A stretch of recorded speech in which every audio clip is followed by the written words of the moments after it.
Hello les yogis, j'espère que vous allez bien et bienvenue dans un cours spécial yoga sans les mains. Alors c'est un truc qui m'est beaucoup demandé. En réalité, ce que je répondais souvent, c'est vous pouvez faire du yin, des choses dans lesquelles on va rester longtemps, dans des postures en souplesse, etc. Mais vous êtes beaucoup à quand même vouloir avoir une pratique relativement active.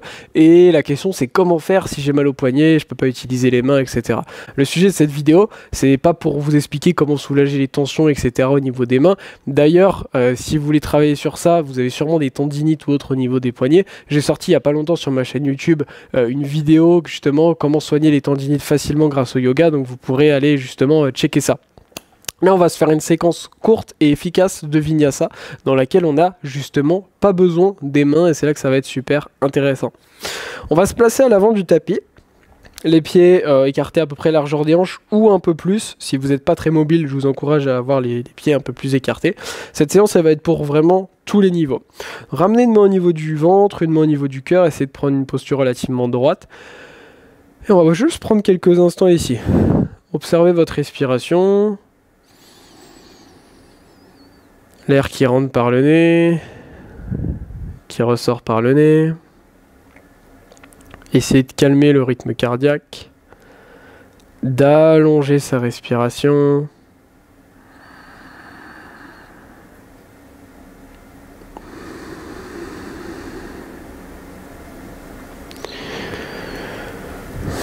Puis vous allez lentement réouvrir les yeux, ramener les mains de chaque côté du corps. Soyez relativement actif au niveau des mains. Inspirez, fléchissez les genoux, on va venir dans la position de la chaise avec les jambes assez larges.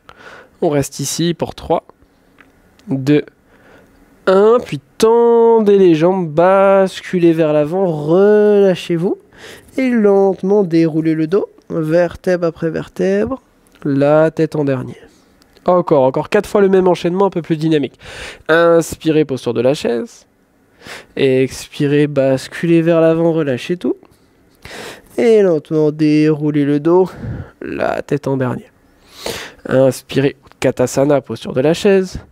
Expirez, relâchez tout. Inspirez, déroulez le dos.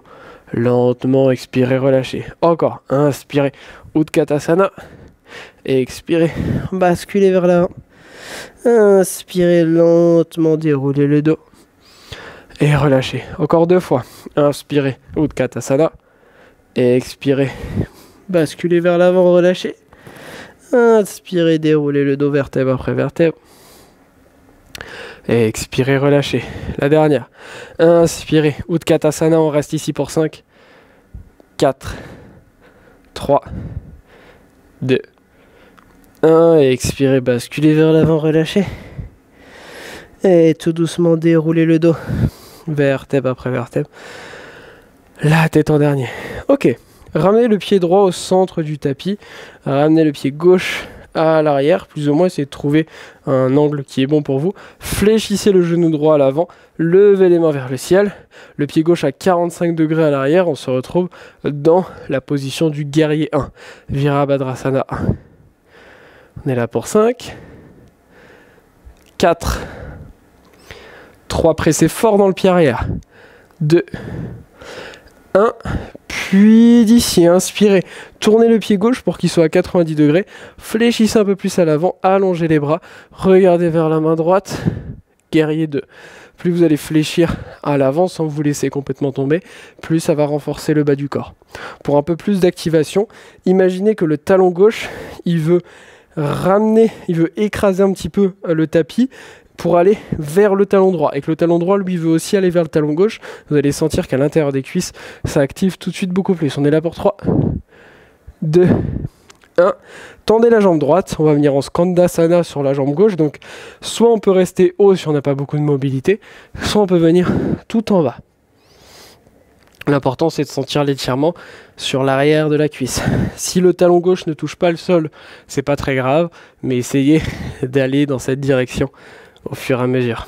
On est là pour 4, 3, 2, 1, puis basculez vers l'avant, tournez le pied droit vers l'avant, déposez l'avant-bras droit sur la cuisse droite et poussez pousser pour ouvrir. On ouvre, on ouvre, on ouvre, on ouvre. Et si on veut, on peut allonger le bras. Mais l'important, c'est vraiment l'ouverture. On est là pour 5, 4, 3, 2, 1. Puis relâchez la main gauche. On va venir basculer vers l'avant, déposer une main au niveau du ventre, une main au niveau du cœur. On décolle le pied gauche et on vient ouvrir dans une sorte de demi-lune un petit peu modifiée qui va pas mal challenger l'équilibre.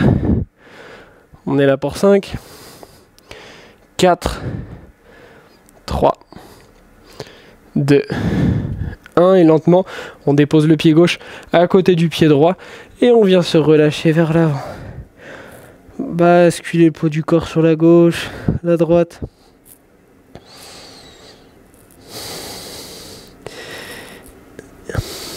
Et d'ici, tout doucement, dérouler le dos. Vertèbre après vertèbre. Ok, on va aller faire la même chose de l'autre côté. Donc, on met le pied gauche au centre du tapis, le pied droit à l'arrière. On essaie de trouver un écart confortable, mais qui permet de travailler. Le pied à l'arrière à 45 degrés. On fléchit le genou gauche et on est dans Virabhadrasana 1. Le pied à l'arrière, il n'est pas en train d'être décollé. Hein. Il est vraiment bien ancré dans le sol. On est là pour 5, 4, 3, 2, 1. Puis tournez le pied à l'arrière à 90 degrés. Fléchissez bien la jambe gauche. Vira 2. On reste ici. Encore une fois, plus on fléchit, plus ça va travailler.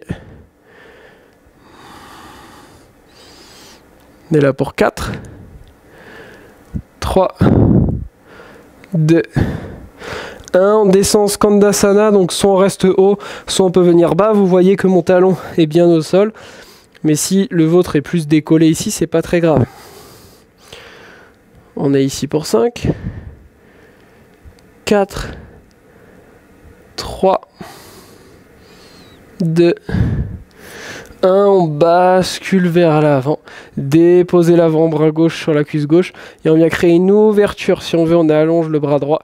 Mais vraiment, on vient repousser. On ne se laisse pas tomber.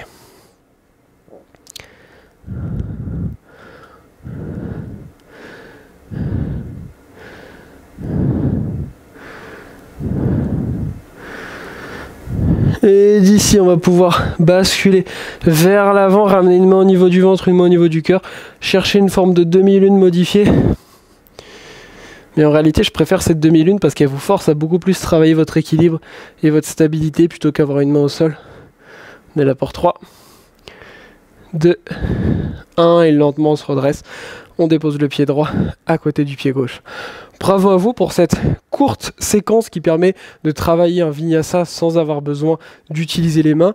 J'ai filmé une routine plus longue qui est destinée uniquement à mes élèves dans mon programme chez Yoga Balance. Donc si vous voulez rejoindre l'accompagnement, avoir cette séance en plus long, vous retrouverez tout simplement un lien dans la description qui vous permettra de prendre un bilan complet offert au téléphone, voir si mon accompagnement est adapté pour vous et ensuite vous aurez accès à ce cours si vous rejoignez l'accompagnement. Je vous dis à très vite, namasté.